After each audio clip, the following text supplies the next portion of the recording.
Hello students, कैसे हैं आप सब। आई होप आप सब अच्छे होंगे। आईसीटी वर्चुअल क्लासरूम में आप सबका स्वागत है। मैं विकास। बच्चों, क्लास 7th का मैथ्स हम कर रहे हैं। चैप्टर है आपका रैशनल नंबर्स यानी परिमेय संख्याएं। इस चैप्टर को हमें कंटिन्यू करना है बच्चों। और यहाँ पे देखिए कुछ क्वेश्चंस हम कर रहे थे। चलिए सीधा क्वेश्चन पे चलते हैं। ये एक क्वेश्चन है और इसमें से आपको बताना है कि कौन सा रैशनल नंबर बड़ा है। ठीक है, हमने सीखा था ना अभी कैसे तुलना करते हैं दो रैशनल नंबर्स की, कैसे करते हैं, क्या किसी को याद है? चलिए मैं बता देता हूं आपको। देखिए, जैसे हम इंटीजर्स को कंपेयर करते थे वैसे ही रैशनल नंबर कंपेयर होंगे। इंटीजर्स कैसे करते थे? 0 1 2 3 4 -1 -2 -3 -4 एंड सो। तो जो नेगेटिव इंटीजर होगा वो ऑब्वियसली पॉजिटिव इंटीजर से छोटा होगा।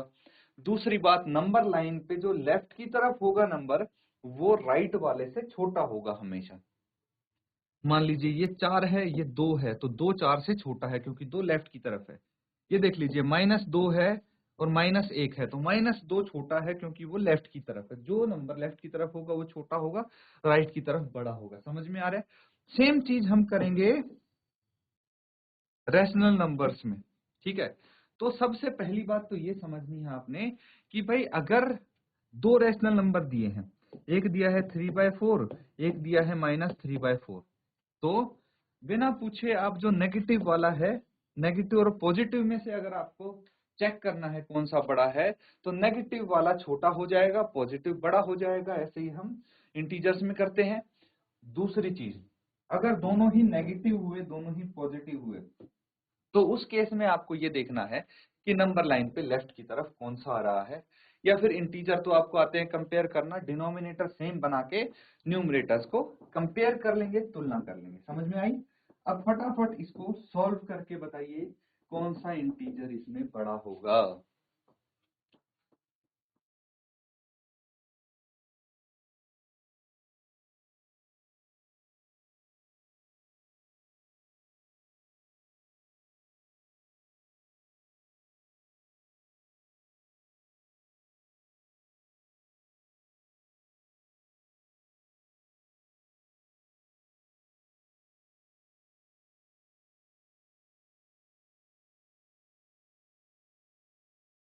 ठीक है बच्चों, ध्यान से देखिए। अब आपका फर्स्ट पार्ट जो है इसमें क्या गिवन है? 2/3 एंड 5/2। तो यहाँ पे दोनों ही पॉजिटिव रैशनल नंबर्स हैं। अब पॉजिटिव रैशनल नंबर्स को हमें कंपेयर करना है, तो सबसे पहले जो डिनोमिनेटर है वो इन दोनों का सेम बना देंगे हम। तो मुझे बताइए कि कितने से मल्टीप्लाई करना होगा ताकि डिनोमिनेटर सेम बन जाए। यहाँ पे मैं 2 से और यहाँ पे मैं 3 से अगर मल्टीप्लाई करूंगा तो डिनोमिनेटर सेम होना चाहिए इसका, है ना? तो न्यूमरेटर में भी सेम नंबर से मल्टीप्लाई करेंगे हम। जब फ्रैक्शन आप कर रहे थे उसमें आपने सीखी थी ये चीज। कितना आ जाएगा? 2 दूनी 4, 3 दूनी 6, 5 इंटू 3, है ना? न्यूमरेटर में भी 3 से करेंगे हम मल्टीप्लाई। 5 3 15 और 3 दूनी 6। अब कितना आ गया? टेंस 4/6 और 15/6 में से कौन सा रैशनल नंबर बड़ा है? तो डिनोमिनेटर सेम है, सिर्फ न्यूमरेटर को चेक करेंगे। 4 और 15 में से कौन सा नंबर बड़ा है? तो ऑब्वियसली 15 बड़ा होगा, 4 छोटा होगा। That means 15/6 will be greater, है ना? और अगर ये बड़ा है तो आप बोल सकते हैं देयरफॉर, हमें तो इन दोनों में से बताना है ना, तो 2/3 और 5/2 में से कौन सा बड़ा हुआ? 5/2 बड़ा हुआ। इस तरह से कर सकते हैं। चलिए एक और क्वेश्चन आप यहाँ पे लिख लीजिए, सेकेंड पार्ट इसका। -5/6 एंड -4/3। ठीक है, दोनों ही नेगेटिव इंटीजर हैं, कोई दिक्कत नहीं है। हमें जो न्यूमरेटर है उसको इक्वल बनाना है। तो देखिए ये तो 6 है, इसको 2 से मल्टीप्लाई करेंगे 3 को, तो ये भी 6 हो जाएगा, है ना? तो मैंने यहाँ पे 1 से ही मल्टीप्लाई कर दिया क्योंकि सेम रहेगा ये। -8/6। अब देखिए -5/6 और -8/6 में से कौन सा इंटीजर, कौन सा रैशनल नंबर बड़ा है। तो यहाँ पे जब डिनोमिनेटर सेम हो जाते हैं तो सिर्फ और सिर्फ न्यूमरेटर को कंपेयर किया जाता है। -5 और -8, इन दोनों में से बताइए कौन सा इंटीजर बड़ा है। तो इंटीजर्स तो अच्छे से आप समझ चुके हैं, है ना। तो पिछली क्लास में भी आपने पढ़ा था। तो इंटीजर में क्या होता है, जो लेफ्ट की साइड होगा वो छोटा होगा। तो -1, -2, -3 ऐसे जाते जाते हैं। तो -8 -5 के लेफ्ट में होगा, या तो ऐसे कर सकते हैं। या फिर नेगेटिव इंटीजर्स में क्या होता है, जैसे बड़ा नंबर दिखेगा उसकी वैल्यू छोटी हो जाती है ना। तो बड़ा नंबर 8 दिख रहा है यहाँ पे, लेकिन माइनस का है, तो इसकी -5 से छोटी कम वैल्यू होगी। तो बड़ा कौन सा हो गया, -5, है ना। ये बड़ा हो गया। तो आप बोल सकते हैं therefore -5/6 एंड -4/3। ठीक है, इन दोनों में से कौन सा बड़ा हो गया, -5/6। नोट डाउन कर लेंगे इसको।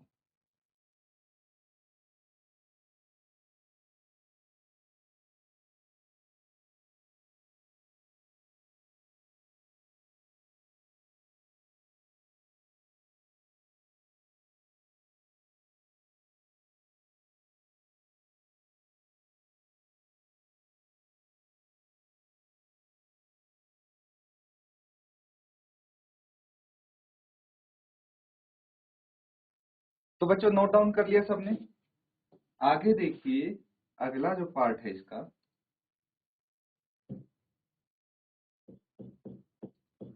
Third part, -3/4 and 2/-3।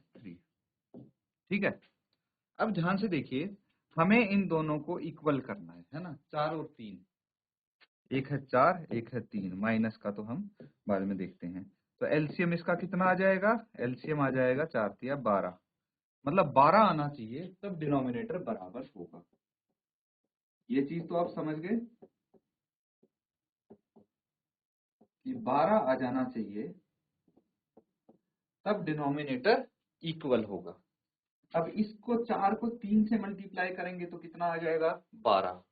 न्यूमरेटर को भी 3 से ही करना पड़ेगा, 3×3=9, -9। अब देखिए -3 को कितने से मल्टीप्लाई करें कि 12 आ जाए, -4 से, है कि नहीं। -3 को -4 से गुणा करना पड़ेगा, तब 12 आएगा। अगर -3 को मैं 4 से मल्टीप्लाई करूंगा तो -12 आएगा। ये कॉन्सेप्ट बच्चों क्लियर है ना आपका। मैं बता देता हूँ। देखिए -3×4 कितना होगा, -12। -3 × -4 कितना होगा, 12। माइनस माइनस प्लस हो जाता है इसलिए। तो इसलिए हम यहाँ पे -4 से मल्टीप्लाई कर देंगे। तो न्यूमरेटर को भी सेम डिजिट से मल्टीप्लाई कीजिए, -8 आ गया ये। अब देखिए, यहाँ पे हमारे पास है -9/12, -8/12। इन दोनों में से कौन सा बड़ा है। डिनोमिनेटर सेम है तो सिर्फ न्यूमरेटर को कंपेयर करेंगे। -9 बड़ा है या -8, ऑब्वियसली -8 बड़ा होगा। देयरफॉर -8 कहां से है, इससे है, -3/4 इज स्मॉलर देन 2/-3। ठीक है, नोट करेंगे इसको। पहले अगला पार्ट और कर लें एक बार।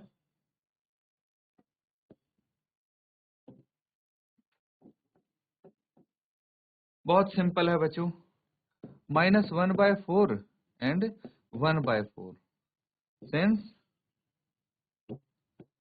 Negative rational number is always smaller than positive rational number। ये मैंने बताया था आपको कि अगर नेगेटिव रैशनल नंबर और पॉजिटिव रैशनल नंबर में से देखना है तो बहुत ज्यादा आपको सोचने की जरूरत नहीं है। सीधा आप लिख सकते हैं। नोट कीजिए, बस एक पार्ट बचा है, वो भी अभी करते हैं।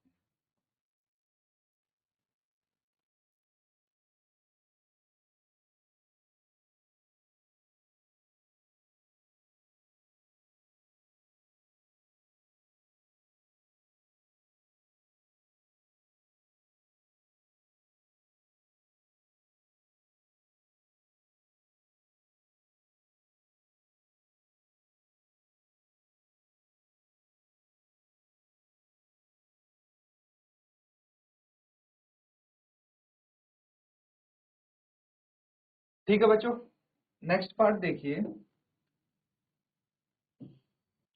यहाँ पे है आपके पास -3 2/7 एंड -3 होल 4/5। इस केस में क्या करना है, यहाँ पे सबसे पहले तो ये क्या है, ये मिक्स्ड रेशनल नंबर है, तो इसको आप क्या करेंगे, चेंज कर लेंगे। 7 या 21 और 2 23, -23/7 एंड ये कितना आ जाएगा, 5 से 15 और 4 19, -19/5। ठीक है, अब डिनोमिनेटर सेम करने हैं बच्चों। एलसीएम कितना आएगा, 5 और 7 का 35 आएगा, तो 35 होना चाहिए डिनोमिनेटर में। 7 पंजे 35, 5 सत्ते 35, ऐसी तो होगा। तो ये कितना आ जाएगा, 115। ये कितना आ जाएगा, 133। अब मुझे बताइए इन दोनों में से कौन सा बड़ा है, सेंस -115/35 -133/35। तो देखिए ऑब्वियसली जो नेगेटिव इंटीजर होगा, है ना, उसमें से 115 -115 बड़ा होगा -133 से। तो आप बोल सकते हैं therefore -3 2/7 is greater than -3 4/5। Note कर लेंगे, ये क्वेश्चन कंप्लीट होता बच्चों हमारा।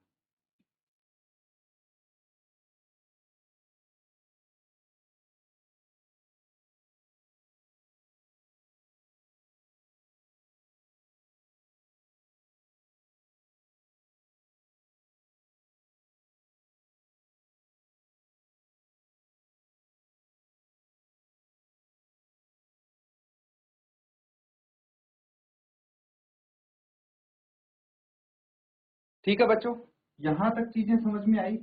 तो देखिए एक चीज और देखिए आप, यहाँ पे क्या है, rational number between two rational number. हालांकि सीख चुके हैं, थोड़ा ध्यान से समझेंगे, काफी इंपॉर्टेंट टॉपिक है ये। क्या बोला गया है इसमें, भाई दो रैशनल नंबर हैं, उनके बीच में रैशनल नंबर कैसे इंसर्ट करते हैं। We know about the different kind of numbers, let us understand the number that lie between two given number. दो दी हुई संख्याओं के बीच में जो संख्या एग्जिस्ट करती है, उसके बारे में हम सोचने की कोशिश करते हैं। फॉर एग्जाम्पल नेचुरल नंबर है, प्राकृत संख्याएं, पता है आपको, प्राकृत संख्याएं 2 और 5 है। ठीक है, तो इनके बीच में क्या क्या संख्याएं आती हैं, आराम से बता सकते हो आप। 3 और 4 है, गिनती सबको आती है, 1 2 3 4 5 है ना। तो 2 और 5 के बीच में 3 और 4 नेचुरल नंबर्स आ गए, है ना। Similarly if asked about integer, अगर इंटीजर्स के बीच में पूछा जाए कि बताइए भाई -2 और 2 के बीच में क्या क्या पड़ता है, कौन से इंटीजर्स हैं, सबको पता है, -1 0 और 1 आता है। ये आप सीख चुके हैं अच्छे से, कोई दिक्कत नहीं है। लेकिन अगर रैशनल नंबर्स की बात की जाए तो क्या आप बता पाएंगे, चलिए देखते हैं, लेट्स सी।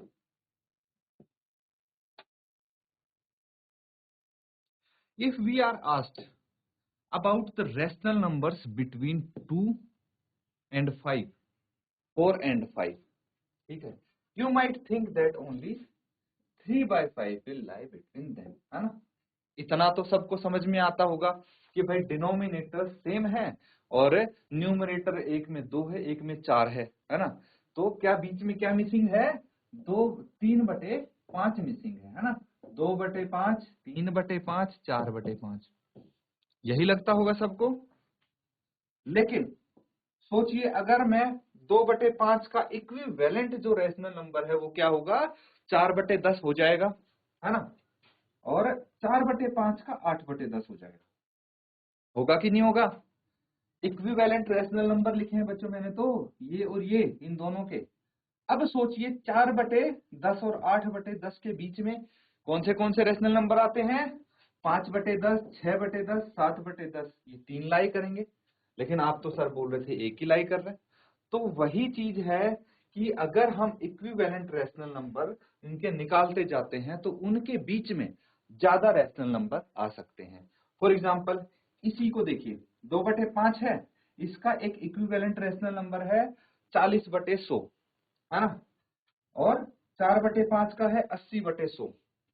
तो कितने सारे रेशनल नंबर आ गए इसके बीच में, 41, 42 ऐसे करके 79 तक आ गए, है ना। तो यहाँ पे तो एक ही दिख रहा था आपको, पर बहुत सारे हैं, है ना, इससे भी अधिक हो सकते हैं। तो ऐसे हम निकाल सकते हैं अगर दो रेशनल नंबर के बीच में आपसे पूछा जाए तो अल्टीमेटली कंक्लूजन क्या निकला, क्या कंक्लूजन ड्रॉ करेंगे। So in between two rational number there can be infinitely many numbers possible. दो रैशनल नंबर के बीच में इनफाइनाइटली बहुत सारे नंबर हो सकते हैं। अभी जैसे मैंने आपको बताया इससे भी अधिक हो सकते हैं, जितने आप पूछेंगे उतने निकाल सकते हैं हम। अब एक एग्जांपल आप यहाँ पे समझने की कोशिश कीजिए। तरीका है कैसे हम इनको फाइंड आउट कर सकते हैं। ठीक है, we will first find the mean of two rational numbers. ठीक है, और इसको तो फिलहाल रहने दीजिए आप। ठीक है, जो हमने तरीका कर रखा है बच्चों, अब आ जाते हैं वापस अपना इस पे। ठीक है, तो रैशनल नंबर्स, ठीक है, कोई भी दो नंबर्स के बीच में रैशनल नंबर निकालना है ना, जैसे अगर 5/7 है, ठीक है, एंड 9/7 है, तो आप इजीली निकाल सकते हैं। बहुत सारे इनके बीच में रैशनल नंबर्स लाई करेंगे, बहुत सारे रैशनल नंबर्स होंगे, बस आप क्या करेंगे, इनके इक्विवेलेंट रैशनल नंबर निकाल लेंगे अगर अधिक चाहिए हैं तो।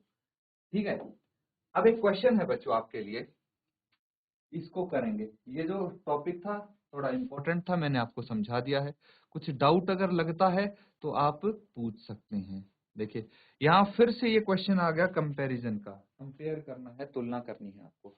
Right the following rational numbers in ascending order. Ascending order क्या हुआ बच्चों, असेंडिंग ऑर्डर होता है छोटे से बड़ा, है ना, छोटे से बड़ा होता है बच्चों आरोही क्रम। अब देखिए उसके लिए हमें तुलना करनी पड़ेगी। अगर डिनोमिनेटर है सेम तो तुलना करने में कोई दिक्कत नहीं है। -3 फर्स्ट पार्ट देखिए, -3/5 है, ठीक है, ये छोटा होगा -2/5 से, और ये छोटा होगा -1/5 से, क्योंकि डिनोमिनेटर सेम है। और जो रेशनल इंटीजर्स अगर हम कंपेयर करें तो -3 छोटा होगा -2 से, -2 छोटा होगा -1 से। इस तरह से बाकी दो भी आप सॉल्व करने की कोशिश करेंगे।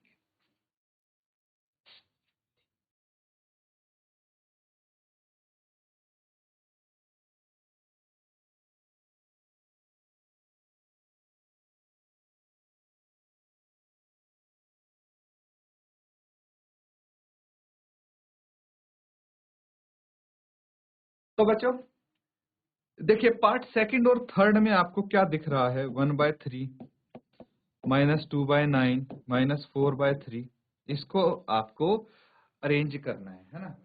तो एक काम कीजिए, वैसे तो देखिए पता लग जाएगा आपको सीधा कि ये जो है पॉजिटिव रैशनल नंबर है, बाकी नेगेटिव है। तो सबसे बड़ा तो यही होगा, मतलब सबसे अंतिम में यही आएगा बढ़ते क्रम में लिखेंगे तो। अब इन दोनों में से कंपेयर करना है, तो एक काम करेंगे, सबके डिनोमिनेटर सेम बना लेंगे आप, है ना। जैसे अभी हम पिछला क्वेश्चन कर रहे थे, इनके डिनोमिनेटर सेम करके फिर न्यूमरेटर को कंपेयर कर देंगे।